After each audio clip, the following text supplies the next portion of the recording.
m'appelle Bérangère Donceau. Je travaille pour la société Heads and Hunters et voilà, toute l'équipe vous souhaite la bienvenue et vous remercie pour votre participation à ce premier webinaire qui remporte honnêtement un franc succès.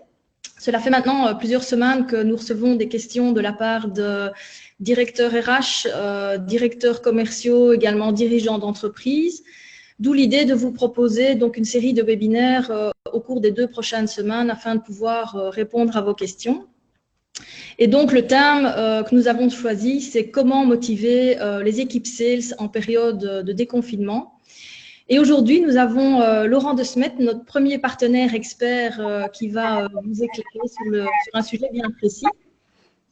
Voilà, Laurent est consultant, formateur, expert en vente pour Value Insight. Merci Laurent d'ailleurs d'avoir pris part à cette belle initiative. Et donc, Laurent va nous parler aujourd'hui de sens.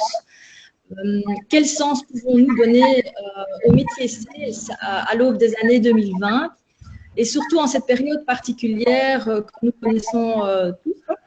Je vais donc, Laurent, te passer la parole pendant environ 45 minutes afin que tu puisses exposer ton sujet. De notre côté, nous allons prendre note de toutes vos questions, chers participants. Vous avez un petit icône en bas de votre écran qui est en fait un chat par lequel vous pouvez transiter vos questions. Nous les transmettrons à Laurent afin qu'il puisse y répondre en direct à ce webinaire. Pour celles et ceux qui n'auraient pas réponse à leurs questions, nous reviendrons vers vous, bien entendu, par la suite, par le biais d'un suivi formulaire. Mais voilà, je te remercie Laurent et bon webinaire à tous. Merci Bérangère et merci surtout à vous de m'avoir invité, ça me fait extrêmement plaisir. J'ai l'immense privilège et l'immense honneur de commencer ce parcours de webinaire et donc merci d'être nombreux au rendez-vous. Je teste en live le partage de fichiers avec vous. Puisque bien évidemment je me suis pris d'affection pour ce merveilleux outil qui est PowerPoint et c'est surtout en fait parce que je ne suis pas encore passé sur mon barbier depuis le déconfinement que je préfère vous montrer des slides plutôt que ma bête tête de type non rasé. Alors on y va tout de suite, je vais un peu vous expliquer d'abord qui je suis et on va surtout arriver très rapidement au sujet qui nous intéresse.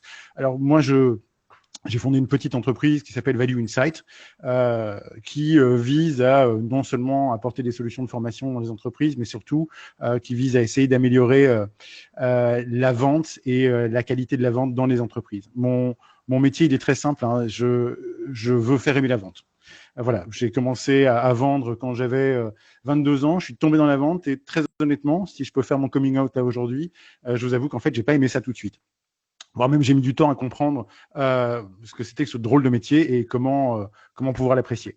Et ce n'est qu'à partir du moment où j'ai compris que je pouvais le faire de façon humaniste, relationnelle, avec une très très belle coopération amicale avec mes clients, que j'ai découvert une autre façon de vendre qui n'était pas celle que mes sales managers de l'époque m'avaient proposée et qui marchait non seulement bien, voire même mieux, voire même plus durablement. Et donc j'ai toujours voulu travailler là-dessus et il y a 12 ans en fait j'ai décidé de sortir du salariat, de me lancer dans l'entrepreneuriat et de commencer à proposer des formations à la vente, mais des formations qui visent principalement à redorer les lettres de noblesse de ces métiers de la vente qui sont malgré tout encore trop souvent décriés. Donc mon métier, c'est vraiment faire aimer la vente comme métier, mais aussi comme compétence. On va en parler. Et c'est surtout aussi de permettre aux entreprises de trouver du sens, de pratiquer des valeurs fortes et d'atteindre ce que j'appelle une profitabilité responsable. Et une profitabilité responsable, ça contribue à changer le monde. Et comment je fais ça? Eh bien, je fais ça à travers 4 métiers, en fait. La formation, la conférence, l'accompagnement, la consultance. Et j'exerce en fait avec certains clients en direct. Je travaille aussi beaucoup avec des cabinets qui m'offrent la possibilité de collaborer avec eux, hein, dont aujourd'hui Heads and Hunters. Mais vous pourrez me retrouver aussi bien à l'ICHEC que chez Vendeur d'Élite ou chez Kluwer. Voilà, donc j'ai des partenariats qui me permettent de travailler un peu partout dans la francophonie. Enfin, c'était avant qu'on impose des frontières strictes pour le confinement.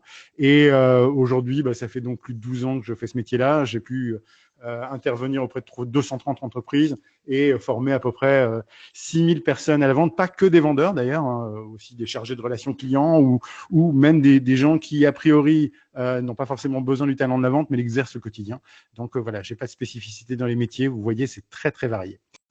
Voilà pour le petit côté qui suit d'où vient ce que je fais. Maintenant, on va s'intéresser aux vraies questions qui en fait étaient dans le descriptif de ce séminaire ou de ce petit webinaire. La première, c'était effectivement comment est-ce qu'on peut vendre dans un moment aussi troublé. Et c'est la première question qui m'a été posée au tout début, à savoir que quand on a commencé à confiner entre le vendredi et le lundi de cette mi-mars, j'ai eu des directeurs commerciaux et des commerciaux au téléphone qui m'ont dit mais qu'est-ce que je fais? On est dans une situation complètement dingue et complètement inédite. Pourquoi? Parce que d'abord on s'est retrouvés tous confrontés à de la sidération, à un niveau d'émotion complètement inconnu jusque-là. On n'avait jamais connu ça. Jamais on pensait qu'on allait mettre l'économie par terre en moins de 48 heures et qu'on allait décider de mettre sous séquestre tous nos métiers, sauf certains qui ont pu continuer. Et pour ceux qui ont étudié un peu les facteurs émotionnels, vous savez qu'en fait, il n'y a pas 36 000 façons de comprendre ce que c'est qu'une émotion. D'abord, une émotion, c'est très intéressant parce que c'est révélateur de besoins. Et si l'émotion est forte, c'est parce que certains besoins ne sont pas respectés. Et ensuite, la meilleure façon de sortir de l'émotion, c'est évidemment l'action. Et donc, ce que j'ai proposé très rapidement à l'ensemble de mes clients, c'est commencer à agir. Alors, j'ai été bien reçu par pas mal, et puis j'ai eu des gens très dubitatifs en me disant mais tu veux que j'agisse, tu veux quoi que je prospecte alors qu'on est en pleine crise sanitaire? Et j'ai dit oui, mais tu vas pas prospecter de la même façon parce qu'à mon avis toutes les cartes vont être rebattues. L'autre facteur fondamental aussi, c'est qu'on s'est tous retrouvés, et d'ailleurs ça continue encore aujourd'hui, c'est même le sujet même du déconfinement, on se retrouve sous le coup d'une émotion encore plus forte que les autres, qui est la peur de l'avenir.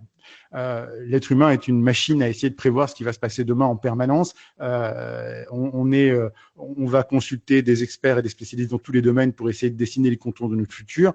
Et malheureusement, on se plante parce que personne n'est capable de déterminer l'avenir. Mais aujourd'hui, ça prend une dimension tout à fait dingue. Pourquoi? Parce que on a peur non seulement de l'avenir en général, mais en particulier de l'avenir économique, en particulier de l'avenir de nos entreprises, de l'avenir de ce qu'on vend. Et on est dans un phénomène de sidération. Et quand on parle de peur, il y a effectivement plusieurs peurs. Donc, il y a eu la peur de la maladie, mais il y a la peur de la crise économique, voire même la crise du changement climatique. Toutes ces peurs s'associent et nous placent dans un monde où on ne sait plus très bien où sont nos repères. On parle beaucoup du monde d'avant, du monde d'après. C'est vraiment une rhétorique qui est employée sur tous les médias, toutes les chaînes. J'ai pas mal de confrères qui en parlent. Beaucoup de journalistes essayent d'interroger les politiques sur le monde d'avant et sur le monde d'après. Et en fait, si cette rupture de sens est arrivée maintenant, c'est parce que c'est pas tellement sur la durée, c'est pas parce que ça fait 2 mois qu'on a passé en confinement, mais c'est surtout sur une idée forte, à savoir que des choses qui nous paraissaient impossibles sont devenues possibles du jour au lendemain. Si je vous avais dit 2 semaines avant le confinement, on va arrêter tout, vous ne m'auriez pas cru. Alors que même en Chine, visiblement, ils étaient déjà en train de confiner, on le savait, on n'était pas prêt à admettre cette réalité. Et le fait que tout d'un coup, on vous confronte à une situation qui rend des choses qui étaient jusque-là totalement impossibles possibles, eh bien, ça crée une rupture de sens très compliquée. Et aujourd'hui, tout le monde est en train de se demander à quoi va ressembler le monde d'après. Et ce qui est totalement génial, c'est qu'en fait, le monde d'après, personne ne sait à quoi il va ressembler, personne ne peut vous le prédire, parce que c'est aujourd'hui qu'on est en train de le construire. Je vois encore beaucoup trop de mes clients qui sont dans un monde attentiste en se disant, on va tout serrer, on verra bien ce qui va se passer. Alors que pour moi, une des meilleures choses à faire, si vous voulez influencer le monde de demain, c'est agir dès aujourd'hui. Pourquoi? Il y a un vieil adage français qui dit ceci, il y a péril dans la demeure. Et en général, quand je dis ça aux gens, les gens comprennent ça comme il y a péril dans la maison. En fait, j'aime bien cette expression parce que quand vous en comprenez le sens réel, la demeure, c'est pas du tout le sens de demeure, la maison, le toit qu'on a au-dessus de la tête. La demeure, dans cette vieille expression française, c'est l'action de demeurer, donc l'action de ne rien faire. Ce que nous dit cet adage vieux comme les pierres, c'est de nous dire, en fait, il y a un péril à ne pas agir. Il y a un péril à ne rien faire. D'ailleurs, la preuve en est que celui qui demeure est par essence un demeuré. Et donc, le but du jeu pour moi et un maximum de mes clients, c'est arriver à sortir de cette sidération pour pouvoir reprendre des actions et avoir enfin une influence sur cet avenir que tout le monde redoute. Et puis, il n'y a pas que des mauvaises choses non plus. Il y a des choses intéressantes qui sont passées. On a par exemple assisté en 2 mois de temps à une redéfinition complète de ce qui était essentiel. Voilà, qu'est-ce qui est essentiel aujourd'hui? On a très rapidement vu dans les premiers jours ou les premières semaines du confinement que les choses essentielles, c'était d'abord et avant tout la santé, suivi de très très près dans la préoccupation des gens par un stock de pâtes et évidemment un stock de rouleaux de papier toilette. Ils sont devenus les emblèmes de cette période de confinement, ou en tout cas des toutes premières semaines. Et le reste est passé complètement à la trappe. À savoir que ce qui nous a inquiétés, c'est d'être en bonne santé et d'avoir de quoi manger et de satisfaire notre hygiène de base.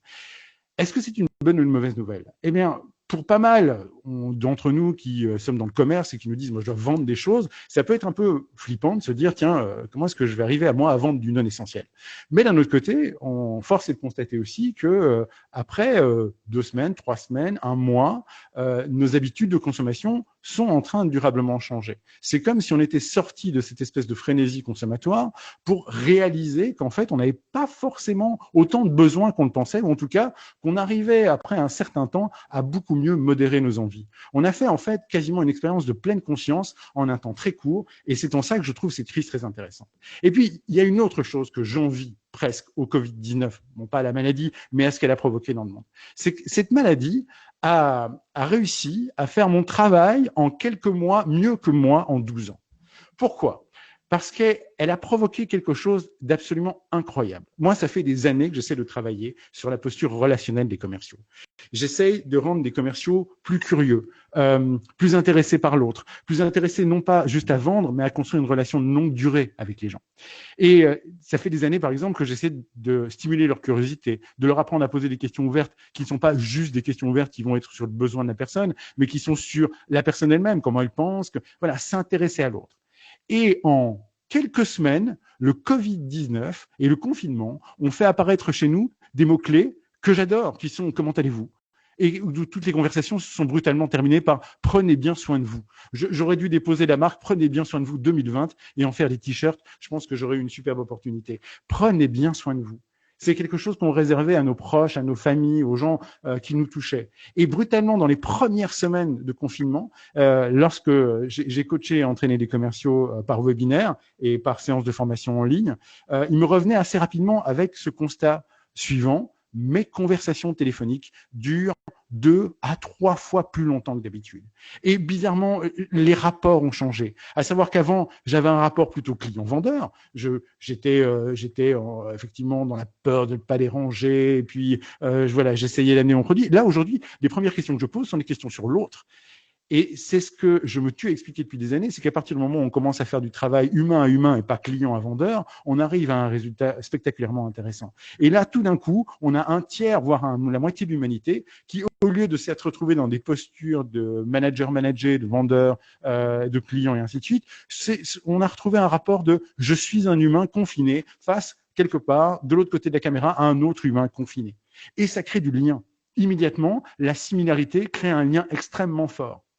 C'est une des clés du succès des premiers moments d'un bon cassage de glace dans un entretien commercial normal. C'est arriver à trouver chez l'autre des points de similarité, pas des points extravagants, mais avoir le sentiment qu'on est un peu de la même tribu. Et bien là, pendant des semaines, voire des mois, on a tous fait partie de la même tribu. La tribu des gens qui cherchent un coin tranquille chez eux pour pouvoir avoir une réunion. Les gens qui se disent, tiens, à quoi ça sert que je mette un blazer aujourd'hui? Et j'ai pu avoir des discussions fantastiques avec des gens que je ne connaissais qu'en chemise-cravate, sur le bord de leur cuisine, avec leur enfant de 4 ans sur les genoux, en hoodie, mal rasé. Et ça m'a plus appris sur eux que toutes les réunions que j'ai pu faire dans des bureaux aseptisés, que ce soit à Bruxelles ou à Paris. On a retrouvé une qualité de relation et on a retrouvé une curiosité à l'autre que je trouve phénoménale. Et ça, l'essentiel, comme la qualité de relation, c'est des choses que je veux pas laisser perdre. La deuxième question que j'avais posée dans le démarrage de cette, enfin en tout cas dans la petite bannière de ce webinaire, c'est est-ce qu'on peut survivre économiquement sans avoir recours à la vente? J'ai longuement réfléchi avant de vous apporter une réponse structurée et ferme là-dessus. Et puis finalement, je me suis dit, en fait, je ne peux pas vous mentir. La réponse, c'est non. On ne pourra pas survivre sans effort commercial. On ne peut plus dans un marché qui est complètement noyé. Mais il va falloir qu'on s'entende une bonne fois pour toutes sur ce que c'est que vendre. Et j'ai envie tout de suite de vous dire, voilà, vendre, c'est une compétence, c'est pas juste un métier. Je voudrais qu'on comprenne dans toutes les entreprises que je croise que les 3-4 personnes ou les 10 ou les 200, ça peut arriver aussi, qui sont désignés par l'entreprise comme étant les vendeurs ne sont pas responsables de tous les maux de la terre et ne sont pas uniquement responsables en leurs seules actions du chiffre d'affaires. La vente, c'est un travail de toute entreprise parce que toute entreprise est commerciale. Chaque chose qu'une entreprise fabrique, qu'il s'agisse d'une facture, d'un bilan annuel, du manufacturage d'un produit, d'un service, se vend et est acquis par quelqu'un. Et donc, ce que je fais comprendre aux gens, c'est que la vente, c'est pas juste un métier, c'est d'abord avant tout une compétence. Et que si on considérait que la compétence vente, c'est une des compétences les plus indispensables pour réussir professionnellement dans la vie, alors à ce moment-là, on se mettrait peut-être à la regarder de façon différente. Vendre, c'est l'apanage de toutes les grandes réussites en entreprise. La majeure partie des grands patrons qui sont arrivés au top des très très grosses structures ont un passé de commercial, de vendeur. Ou alors, la plupart des grosses entreprises qui ont démarré de rien et qui ont connu un succès fulgurant ont été portées par des patrons qui avaient le sens de la vente et qui avaient cette capacité à commercialiser les choses. Et ce que je veux faire rentrer dans le crâne des gens, c'est que fondamentalement, tout le monde a besoin d'apprendre à savoir vendre. Parce que quelles que soient les choses que vous désiriez faire dans votre vie, vous allez avoir besoin de vendre. Bien sûr, si vous en faites votre métier, c'est une évidence. Mais si vous voulez le poste d'après, il va falloir se vendre. Si vous voulez quitter votre entreprise pour pouvoir fonder un nouveau business, il va falloir se vendre. Il va falloir vendre votre départ auprès de votre employeur. Il va falloir vendre votre projet auprès d'un banquier. Et il va falloir convaincre vos premiers investisseurs ou vos premiers clients. Que vous décidiez d'emprunter la voiture de vos parents un week-end et il faut vendre. Je veux dire, c'est une compétence formidablement intéressante et formidablement généreuse et humaine parce que si vous y réfléchissez bien, c'est une des seules compétences où on est systématiquement et tout le temps en train de se préoccuper de savoir comment l'autre pense, comment l'autre vit et ce qu'il ressent. Et donc, j'ai envie... Alors, je n'aurai pas le chat, mais j'espère que Bérangère et Jennifer vont me rapporter vos réponses. Pour illustrer ce que je veux dire par la compétence vente, je voudrais vous soumettre une image. C'est la couverture du magazine du New Yorker, qui est un très très beau magazine américain, assez intelligent avec de bons articles de fond. Je vous en recommande la lecture. Mais je voudrais arriver à savoir qu'est-ce que vous voyez. Quels sont si vous deviez décrire la situation, en fait, qu'est-ce que le New Yorker essaye de dénoncer? Est-ce que vous avez des idées, Jennifer ou Bérangère? Est-ce que vous voyez quelque chose apparaître dans le chat? C'est une expérience, on fait du live, donc autant en profiter. Qu'est-ce que vous voyez? Qu'est-ce que ça dénonce? Bérangère, Jennifer? Je suis en pilote automatique. Je suis là, Laurine. Chouette. Je suis là, j'étais en train de lire en même temps les questions qui nous parvenaient. Très bien. Alors, qu'est-ce qu'on y voit sur cette image, Bérangère, selon les personnes qui sont dans la salle, la cinquantaine? Ah, bah, écoute, j'ai une question concernant la vente à distance. J'ai ici une dame qui réceptionne un colis par un livreur. Effectivement, je pense que beaucoup d'entre nous font cette expérience-là aussi. Ouf, effectivement, j'ai pas mal de questions qui arrivent. Ok, alors encore plus en temps de confinement. On peut interpréter cette image. Je m'en sers depuis très longtemps. Et cette image nous montre quoi? Cette image nous montre visiblement une cliente qui reçoit un colis qui vient probablement d'Amazon. Hein, le livreur UPS et la petite flèche sur le paquet ne trompe pas. Et elle a l'air très embêtée parce que elle vit visiblement à côté d'une librairie et donc on suppose que ce qu'elle reçoit, ce sont des livres. Et on se retrouve dans une situation très intéressante parce que le New Yorker dénonce déjà là un gros problème qu'on va avoir sur le marché par la suite, qui est l'arrivée des GAFAM, l'arrivée de tous ces systèmes de vente qui sont des mécaniques extrêmement bien huilées au détriment du commerce de proximité. En fait, ce que le New Yorker nous dit à ce moment-là, c'est faites gaffe, commerce de proximité, vous risquez d'y laisser votre peau. Et puis, on l'interprète d'une façon différente. Parce que, au-delà de la gêne, dans ce triptyque-là, quand je suis dans une formation vente, je pose ma question à mes étudiants, mes stagiaires, mes participants, en leur disant, mais qui a foiré dans cette relation triptyque? Finalement, c'est la faute à qui si ça arrive? Alors, très vite, on me dit, la cliente, quand même, elle pourrait faire un effort, mettre patacoufin. Mais moi, j'ai une vision différente. J'ai l'impression qu'en fait, ce commerçant-là a perdu l'art de la vente. Il a perdu l'art de la relation. Il est à côté d'une cliente à laquelle il pourrait offrir une expérience que le en ligne ne peut pas donner, à savoir de la proximité, de la personnalisation, voire même de la relation. Et effectivement, il ne le fait pas. Tout le monde achète des livres sur Amazon. Même moi, le premier, j'ai une bibliothèque professionnelle remplie de plein de bouquins que j'ai été glané sur Amazon après avoir entendu une bonne émission, un bon podcast. Mais il y a une catégorie de bouquins que je refuse d'aller acheter sur Amazon.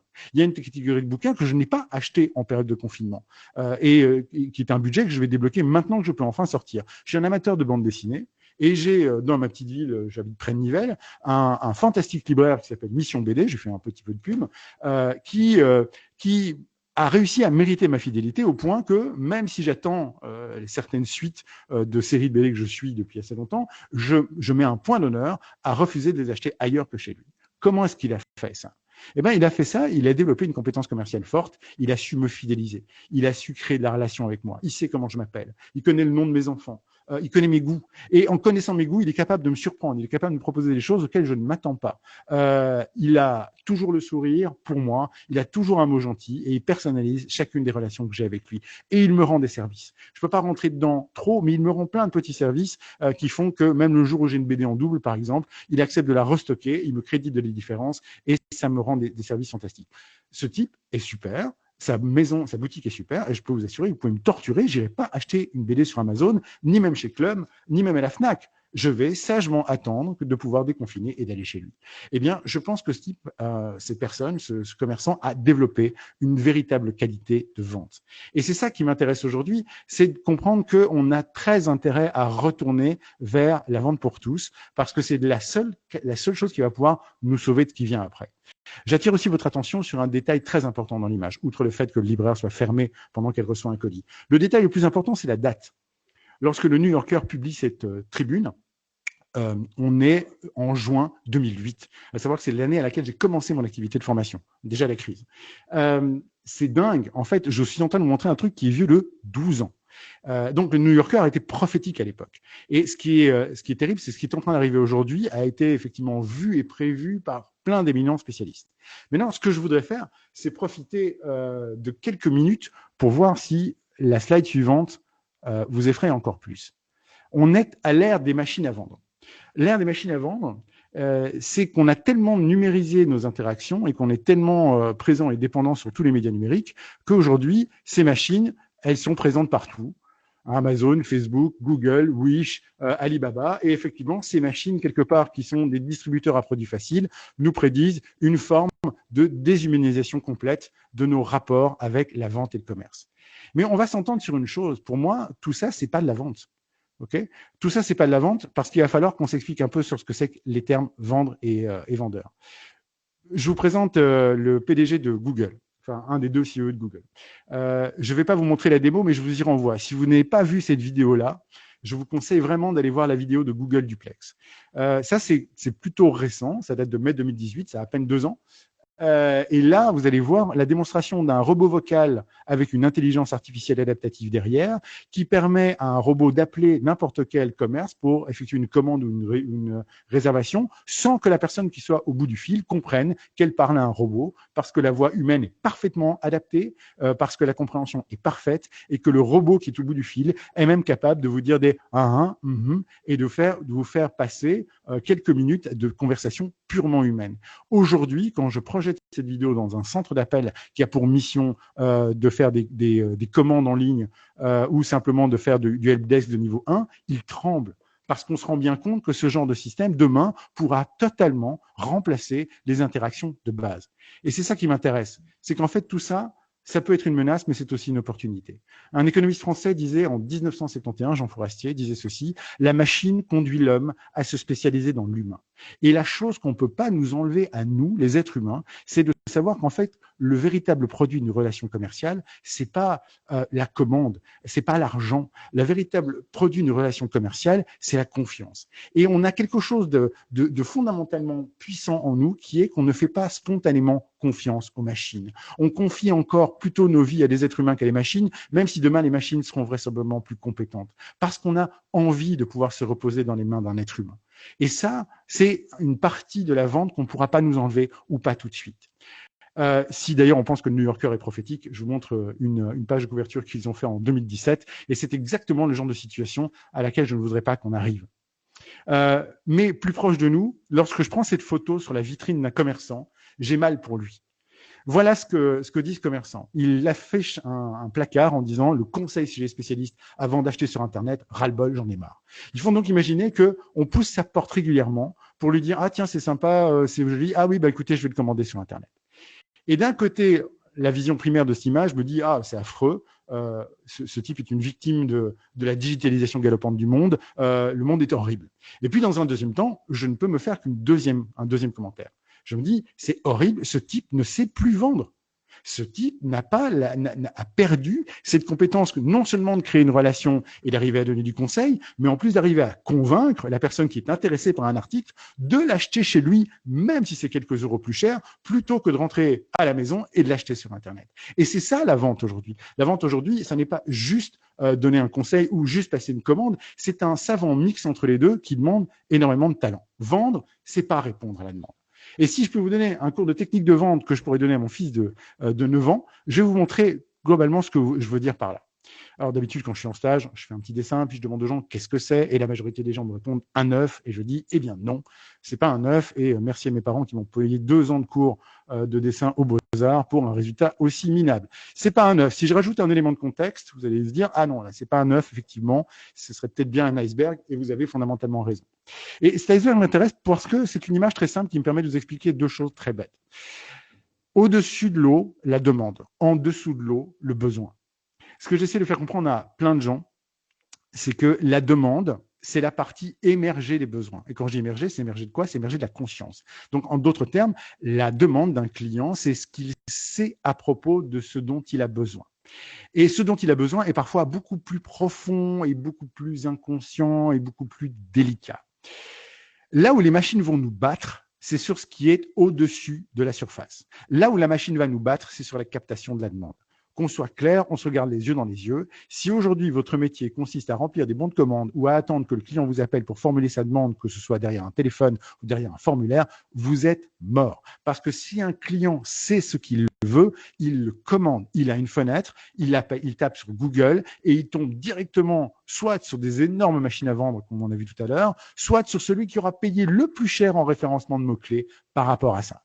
Et là, c'est terminé. Donc, on ne peut plus aujourd'hui travailler sur la demande. Le rôle de l'humain, ça n'est pas juste prendre des commandes. Et s'il y a bien une catégorie de vendeurs qui vont mourir à très, très, très court terme, encore plus maintenant que jamais, ce sont les porteurs de bons de commande, c'est les porteurs de cartables. Ceux-là sont finis et n'ont malheureusement plus aucun avenir. Je suis désolé pour eux, il faut se recycler. Par contre, notre rôle en tant qu'humain, c'est pas s'occuper de la demande, c'est arriver à faire quelque chose de bien plus subtil, à savoir arriver à créer une relation de confiance suffisante que pour pouvoir passer en dessous de la barrière du conscient, pour pouvoir faire émerger des besoins des personnes en les comprenant, en étant curieux, grâce à effectivement de la curiosité et grâce à effectivement une vraie volonté de connaître l'autre. Et grâce à ça, on fait émerger quelque chose de nouveau qui est capital dans le métier de la vente, qui est une envie. Et l'envie, c'est le mécanisme qui permet de transformer un besoin en demande. J'ai envie de quelque chose, et bien effectivement, ce besoin me commande effectivement de le satisfaire. Et cette envie va pouvoir me permettre de créer de nouvelles demandes. En d'autres termes, mon métier ne consiste pas à attendre que le client demande quelque chose. Mon métier consiste avant toute chose à comprendre ce que le client pourrait avoir comme besoin et à mettre tous les mécanismes en place pour le faire émerger dans sa tête et dans sa conception des choses, que c'est moi qui vais pouvoir répondre à ce besoin et transformer ce besoin en envie pour qu'il l'achète chez moi. Ça, c'est tout le temps dans ma vendeur. Et c'est de moins en moins courant d'avoir des gens capables de faire ça. Une phrase que j'aime beaucoup, et voilà, c'est comment est-ce qu'on appelle cet être fantastique qui se met à votre service et exauce vos souhaits? Un génie, me répond-on? Non, un vendeur. Quand vous réalisez que notre travail, c'est ça, quand vous réalisez qu'en fait, nous sommes une catégorie de travailleurs socio-professionnels qui passons notre temps à exaucer les souhaits des autres et qu'en plus, on a le privilège incroyable d'être payé pour, ce que n'était pas le génie dans le compte, eh bien, c'est fantastique d'être un vendeur. Et donc, un vendeur pour moi, je l'ai dit récemment dans une vidéo, un vendeur pour moi, ça doit avoir 2 compétences phares. Ça doit être 50% psy, parce que ça doit être quelqu'un très habile à comprendre l'autre, très habile à essayer de comprendre l'autre profondément, avec congruence, avec attention, qui sait arriver à comprendre comment fonctionne l'individu. C'est quelqu'un qui est gourmand des gens, et pas gourmand d'argent, mais gourmand des gens. Et une fois qu'il a bien compris ça, qu'il a bien compris les besoins, il arrive à confronter l'autre et lui montrer qu'on est bien sur le même diapason. Et ça, on arrive à travailler les ventes relationnelles et les commerciaux, on arrive à travailler leur approche et leur curiosité de façon à ce qu'ils arrivent à regagner cet aspect relationnel plutôt que simplement être des forces de proposition de produits. Mais il y a un deuxième 50% que les vendeurs ont oublié. Parce que depuis la fin des années 90, voire même 2000, on s'est mis à faire de la vente conseil parce qu'on voulait plus être assimilé aux vendeurs de tapis. Et donc, on est devenus des très bons conseilleurs. On est capable de donner de l'expertise, du conseil bien écouté, mais on a perdu un truc que les vendeurs d'avant, des années 90, avaient, qui était la capacité de closer. Et là, on devrait faire appel à une deuxième compétence, c'est 50% coach. Alors, on s'entend bien, le coach, pour moi, c'est pas quelqu'un qui fait le boulot à votre place ou qui vous oblige, mais c'est quelqu'un qui a compris votre objectif et c'est quelqu'un qui va travailler avec vous pour mettre en place le plan d'action qui va vous permettre d'atteindre cet objectif. Ça, c'est un coach. En termes d'achat, ça veut dire que c'est quelqu'un qui a compris vos besoins avec son côté psy, qui vous a confronté en disant est-ce que c'est vraiment ça ce que tu veux? Très bien. Alors, pour que tu l'obtiennes, voilà ce qu'il va falloir faire. Voici quelles sont les étapes. Et quelque part, plein de clients en ont assez d'être conseillés, ils veulent être coachés, ils veulent être confrontés, ils veulent avoir quelqu'un qui s'occupe d'eux et qui leur dit là tu fais le bon choix, on va pouvoir partir ensemble, ça va te donner le résultat que tu souhaites obtenir.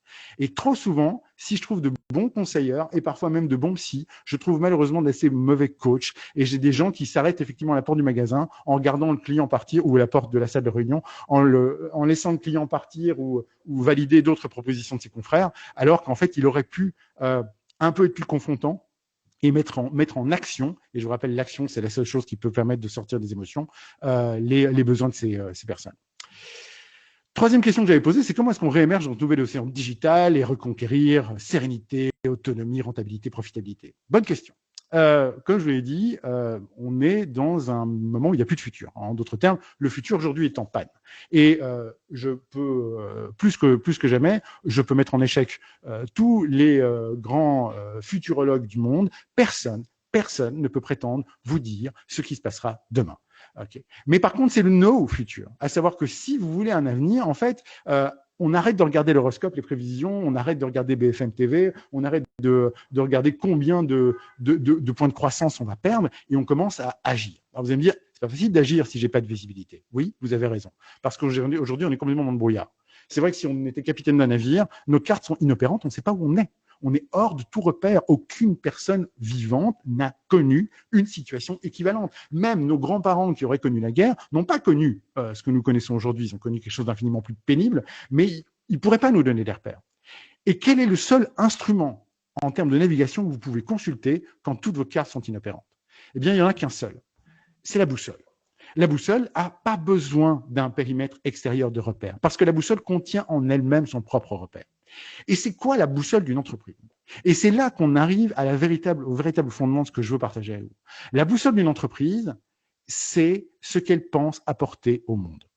La boussole d'une entreprise, ça peut être, vous choisissez le terme qui vous plaît le plus, son why, son sens, son ikigai, sa mission, le leadership qu'elle occupe, sa contribution au monde, sa raison d'être, le combat qu'elle incarne, l'apport qu'elle fait au monde, les valeurs qu'elle défend, la quête existentielle qu'elle prétend mener. Mais ça, c'est la boussole. Et c'est super important d'arriver à comprendre quel est cet élément. Alors, Why, effectivement, de Simon Sinek, ça date de 2009, mais quand vous regardez la mission de Peter Drucker, ça date de beaucoup plus tôt, ça date des années 80. Plein de théoriciens et plein de praticiens du management ont abordé ce sens-là. Le leadership, par exemple, c'est un des termes les plus mal compris au monde. Quand je demande à un commercial de me pitcher un peu sa société, il me dit on est leader de notre marché.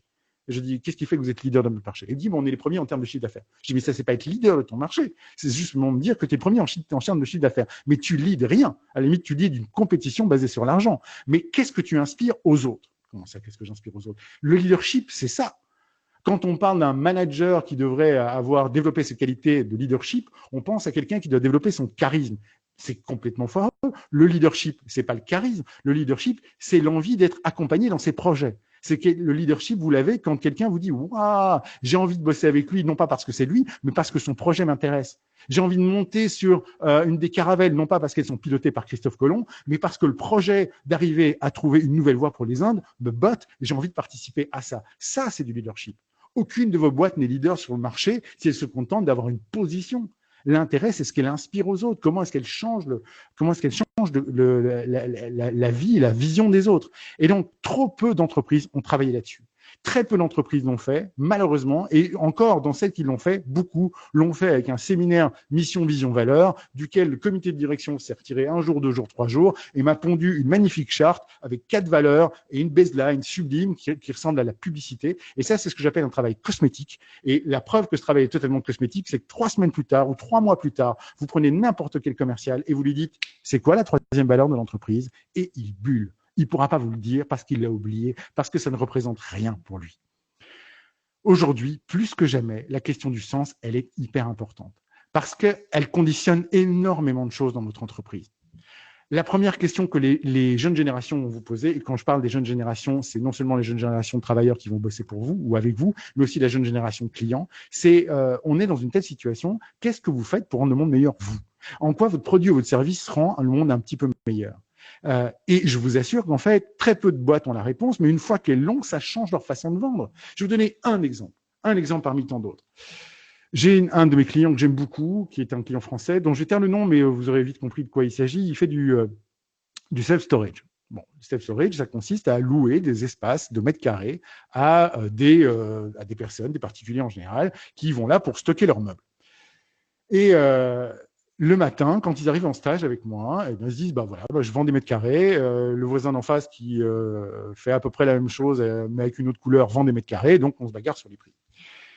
Et puis, on travaille à la connaissance de ce que cette entreprise apporte au monde et apporte aux autres. Et on se rend compte qu'en fait, finalement, si leur métier, c'est de louer des mètres carrés, leur mission, c'est quand même quelque chose de totalement différent. On se rend compte que leur mission, c'est d'abord libérer un peu d'espace dans la vie des gens. Mais ça va plus loin, en fait. Quand on analyse les comportements de leurs clients, on se rend compte qu'ils ont 80% ou 85% de leur marché qui dépendent de 5 situations. On les appelle les 5 D.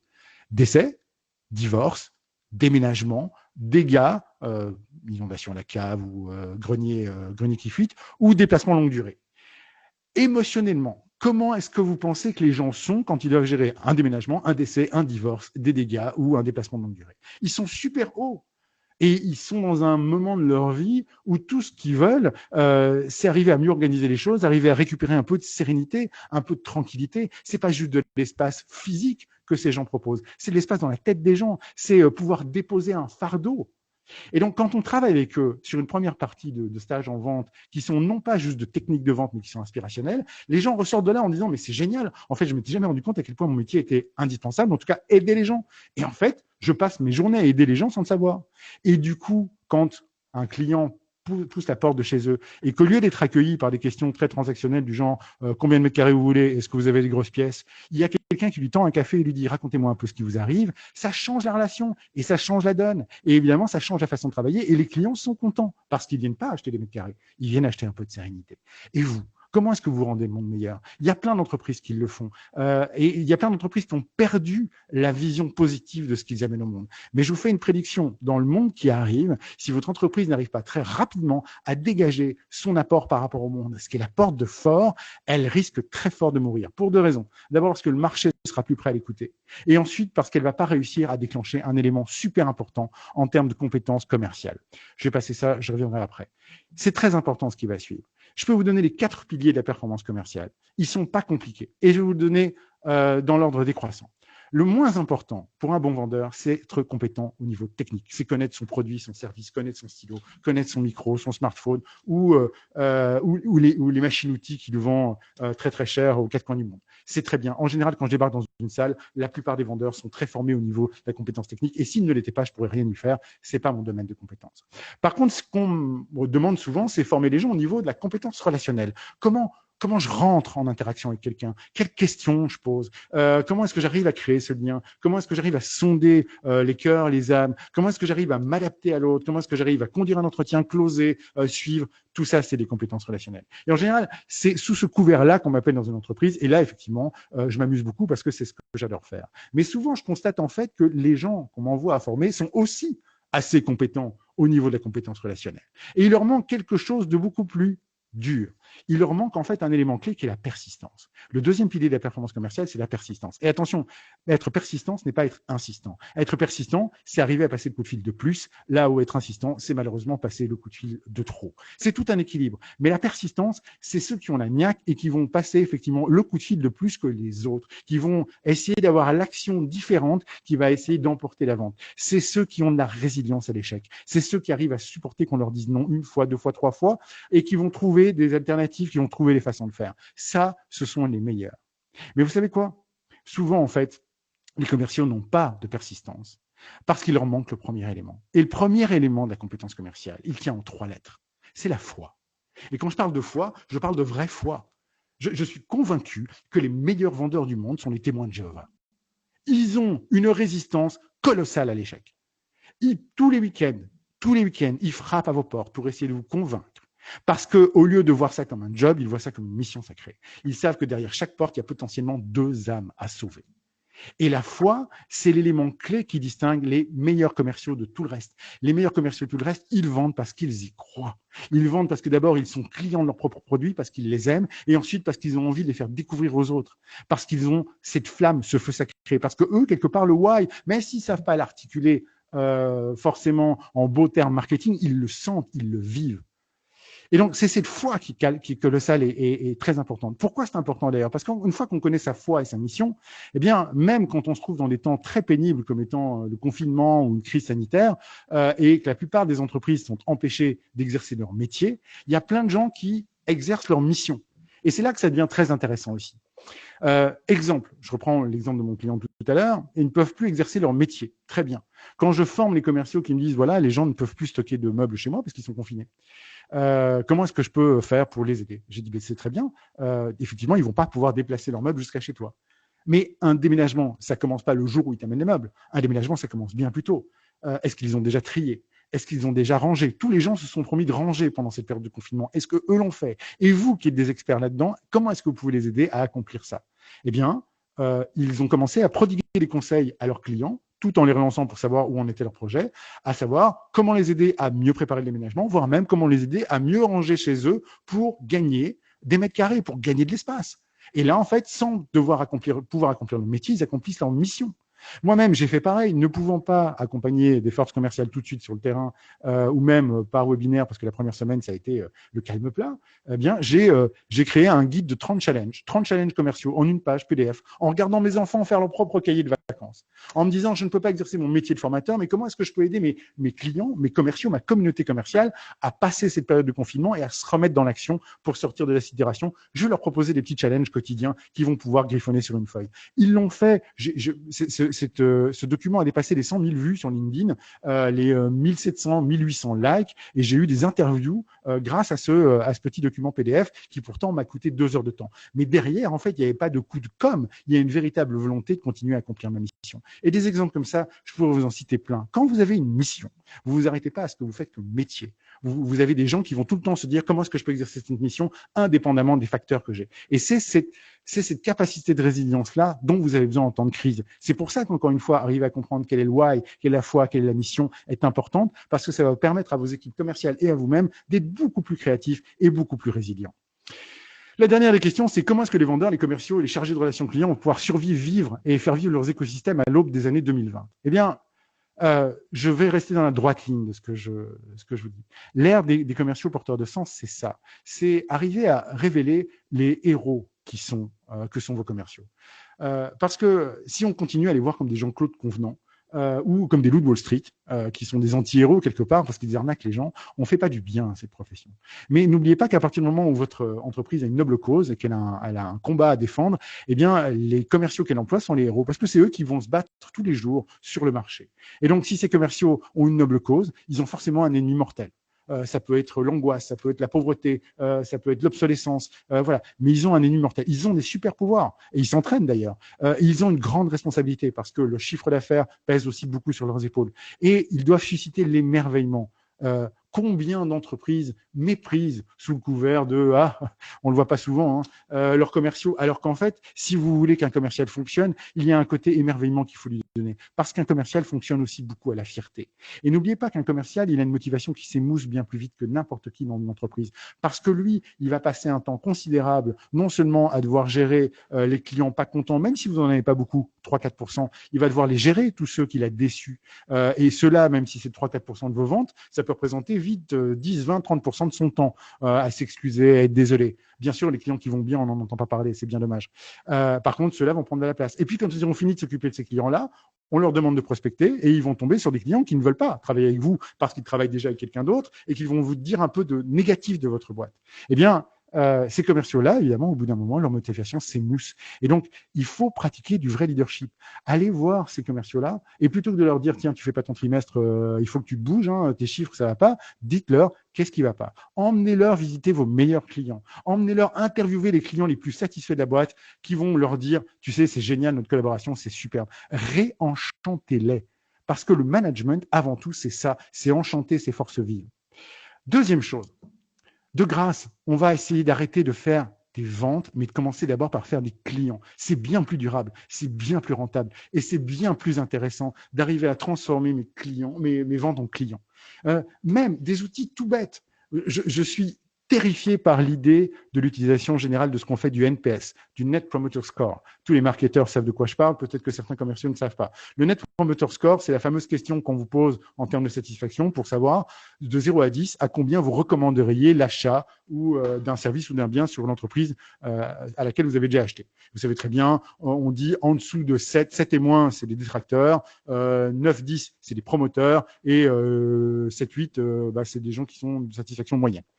Et en général, on s'arrête là et on se compare la stat avec d'autres boîtes qui font la même chose en disant tiens, nos clients sont plus satisfaits. Mais combien d'entreprises prennent le listing des clients qui ont dit 9 et 10 et les appellent en disant oh, merci, c'est génial, on est très content d'avoir réussi à vous satisfaire, expliquez-nous ce qui a marché et by the way, puisque vous êtes prêts à nous recommander, mais recommandez-nous. Et combien d'entreprises osent appeler ceux qui sont à 7 ou moins pour leur dire oh, vous nous signalez quelque chose d'important pour nous, on aimerait bien comprendre ce qui s'est passé pour pouvoir améliorer nos services. Non, on s'en sert comme d'un outil de stade de pilotage pour se regarder notre propre nombril, alors que derrière, on a des clients qui sont prêts à nous aider à mieux bosser avec nous. Donc, règle numéro 2, faites des clients au lieu de faire des ventes. Règle numéro 3, initiez vos commerciaux au social selling. C'est le moment.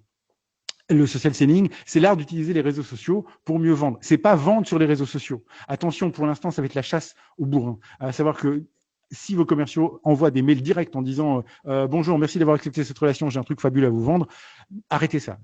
Ça crée de l'abréaction chez tout le monde. Non, il y a un art subtil d'arriver à utiliser les réseaux sociaux pour commencer à créer des conversations. Et dites-vous qu'on ne vend pas, personne ne vend.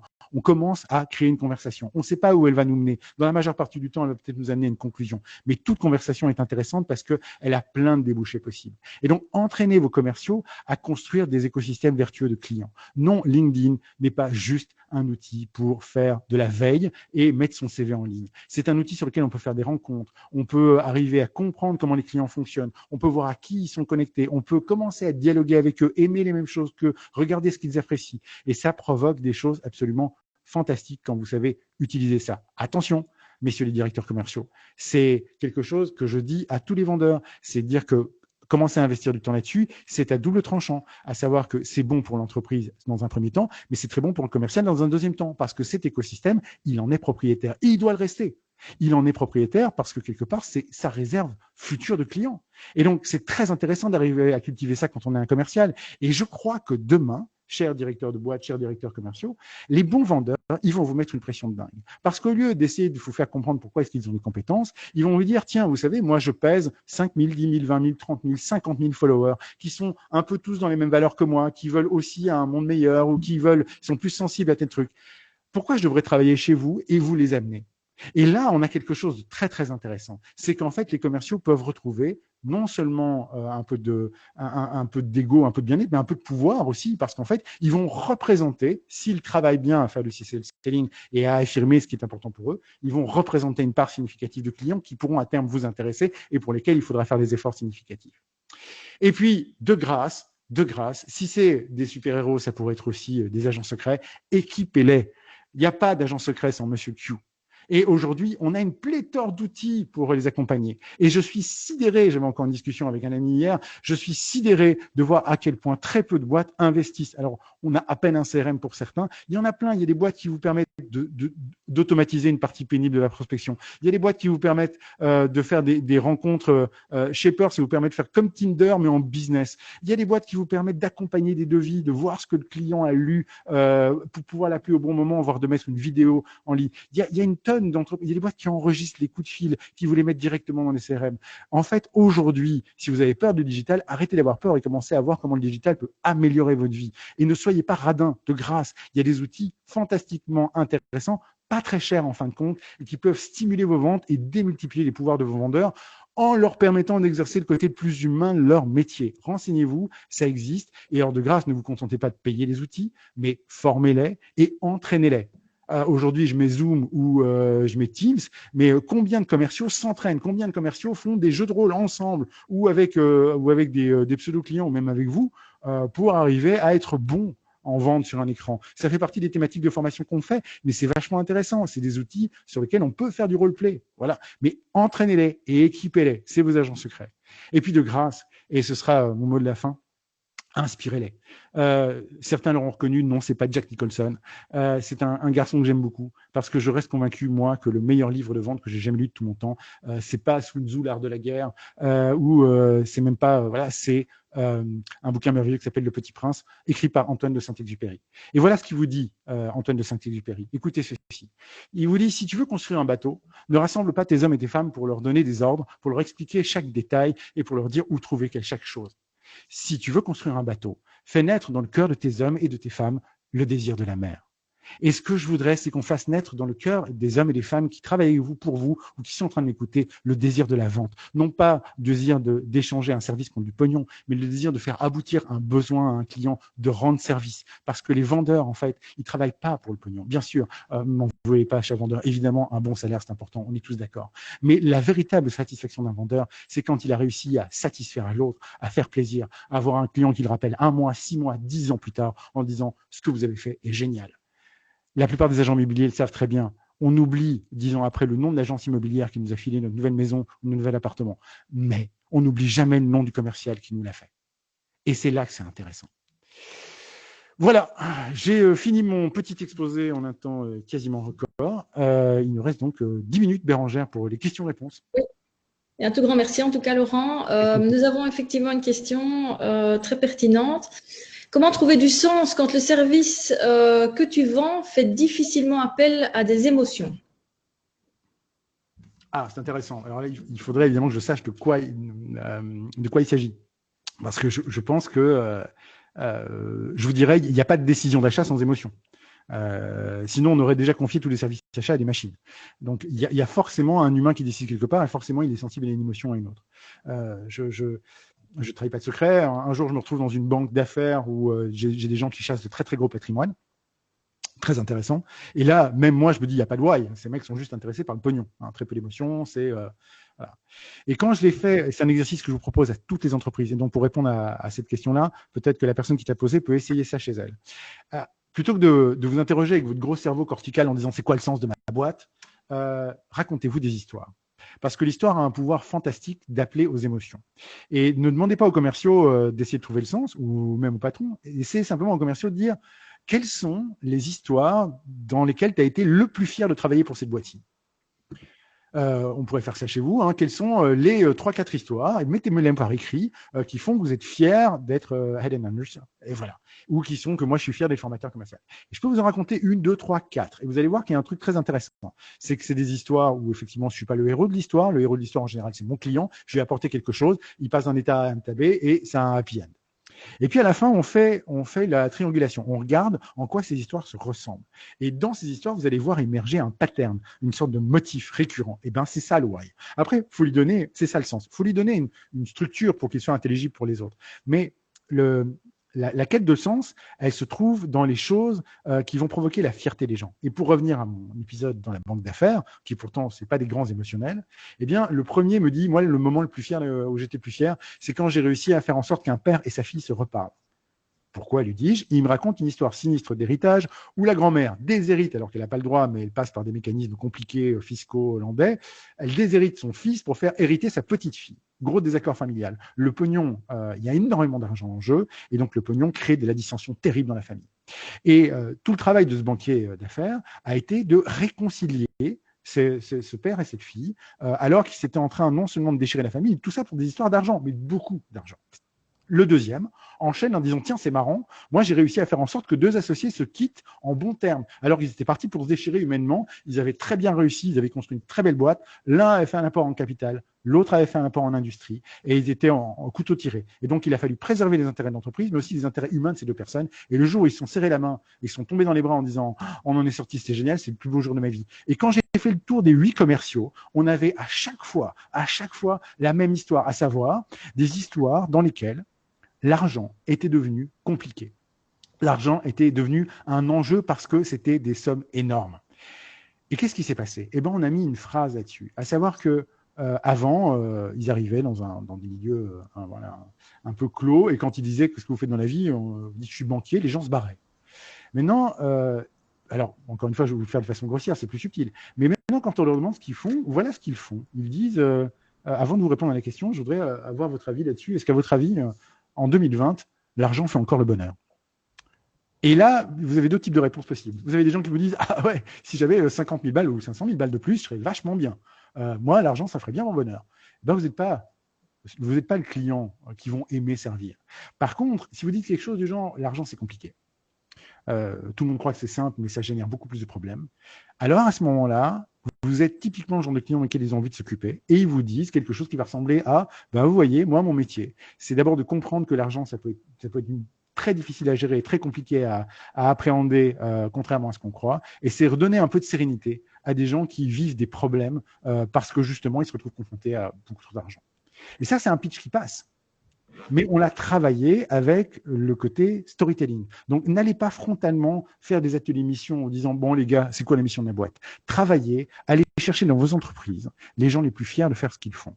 Mettez-les dans une salle, mettez-les un bon café, une bonne bouteille de vin si vous voulez, et faites-leur raconter des histoires qui font qu'ils sont fiers de bosser pour vous et qu'ils ont la banane le matin. Et c'est peut-être même pas les commerciaux. Mettez ces histoires ensemble. Et je peux vous en raconter une deuxième rapido. Un jour, dans une boîte qui fabrique des châssis, j'ai fait la même chose. Et donc, au bout d'un moment, j'interroge tout le monde dans la boîte parce qu'on me laisse une licence. Et je me rends compte que c'est les fabricants de châssis qui pourtant vendent des places des châssis. Ce qu'ils aiment bien, c'est les menuisiers. Pourquoi? Parce que c'est les menuisiers qui fabriquent leurs châssis, qui posent leurs châssis. Et donc, je reviens au comité de direction et je dis, en fait, je crois que dans votre boîte, ce qui vous intéresse, c'est pas fabriquer les châssis. Alors, les types me regardent en disant, tu paies ma tête, tu veux retourner dans l'atelier. Je fais, non, ce qui vous intéresse dans votre métier, c'est développer des menuisiers. Parce qu'en fait, vous recherchez des bons menuisiers et quand eux kiffent vos produits, alors vous êtes content. Ils m'ont demandé de développer ça.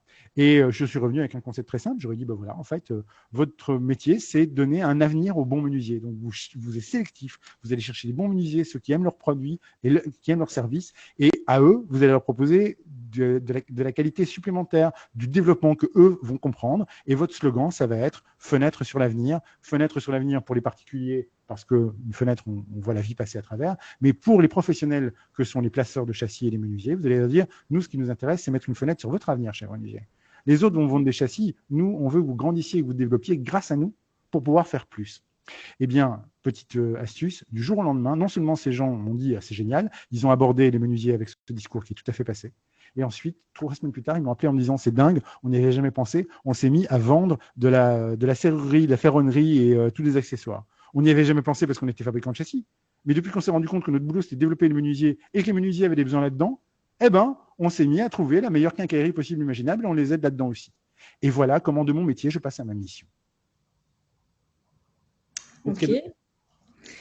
J'ai encore une question pour toi, Laurent. Comment vendre actuellement lorsqu'on travaille dans un secteur sinistré comme l'événementiel? C'est terrible. Petite histoire, c'est même plus des clients, c'est des partenaires. J'ai la chance de pouvoir travailler régulièrement avec Prométhea, qui, comme vous le savez, est une entreprise importante en Belgique parce qu'elle promeut le mécénat en entreprise et notamment le mécénat pour les projets culturels. Et donc, chez Prométhea, il y a beaucoup de porteurs de projets culturels, donc beaucoup de porteurs de projets événementiels. Comme vous, à l'arrêt complet. J'ai aussi dans mes amis des gens qui sont conférenciers, qui vivent sur des salles de 1000 à 5000 personnes, qui sont à l'arrêt. C'est extrêmement difficile. Je reviens au même principe. Comment pouvez-vous au moins garder votre audience captive en organisant un maximum de choses sur les réseaux sociaux et en amenant un maximum de valeur au monde pour que le jour où la première distraction qu'ils ont envie de se faire, c'est de retourner dans vos salles.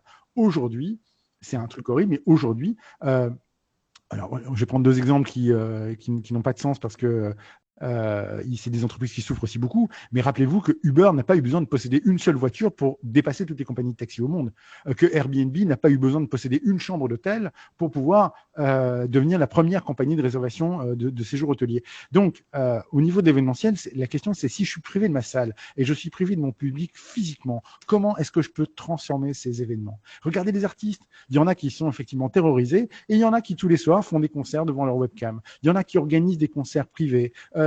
Voilà, il y a des choses à inventer là-dedans. La réponse, elle est dans plus de créativité.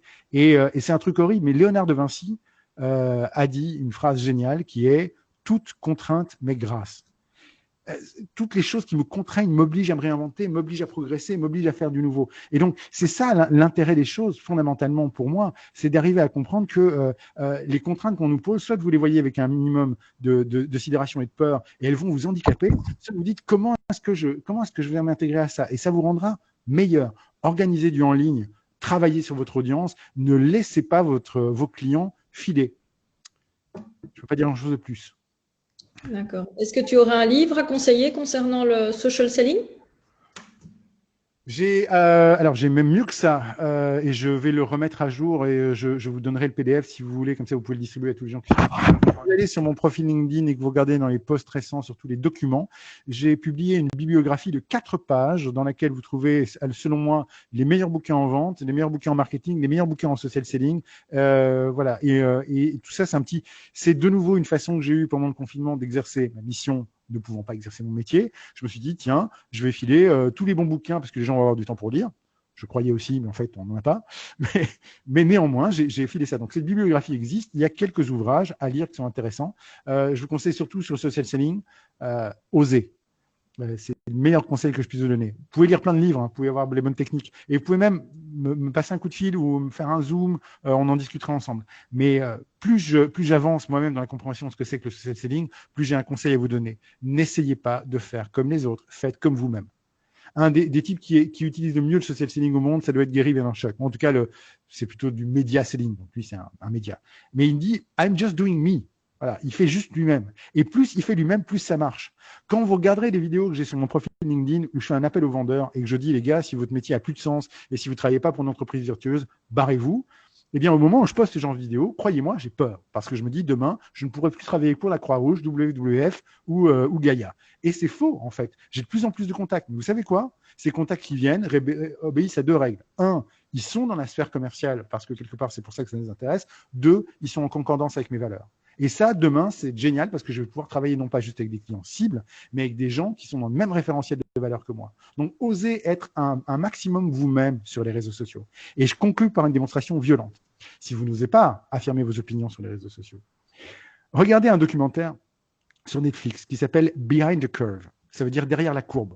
Et ce documentaire fascinant, qui dure 1 heure, 1h20, vous raconte l'histoire des platistes aux États-Unis. Pour ceux qui ne savent pas ce que c'est qu'un platiste, c'est quelqu'un qui croit que la Terre est plate. Oui, non seulement ça existe, mais ils sont en résurgence. Ils sont en telle résurgence qu'aujourd'hui, ils ont des communautés de milliers, de dizaines de milliers.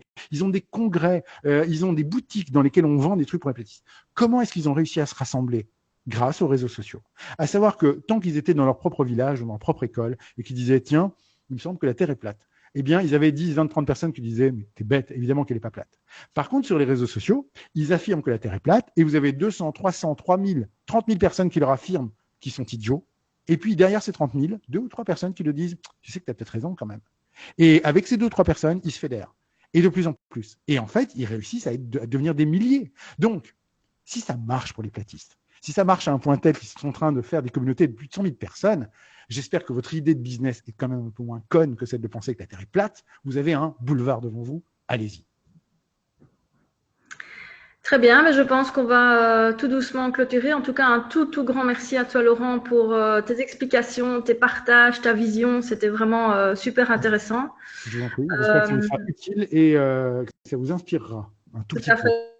Mais donc, on prévoit un petit formulaire de suivi pour les participants afin que chacun puisse émettre ses remarques et encore éventuellement poser quelques questions. Et on terminera par vous proposer donc le prochain séminaire qui aura lieu donc déjà ce vendredi à 11h, présenté par Bernard Tilkens de Next Steps. Il vous expliquera quelles sont les possibilités qui s'offrent à vous et en fait le puzzle d'aide publique qu'il est possible de créer pour renforcer les équipes à moindre coût. Donc voilà, vous retrouvez toutes les informations également sur la page LinkedIn de Heads & Hunters. Encore merci pour votre participation et bonne fin d'après-midi en tout cas. Soyez heureux, faites des clients heureux. Prenez soin de vous. Merci. Prenez soin de vous. Au revoir. Au revoir.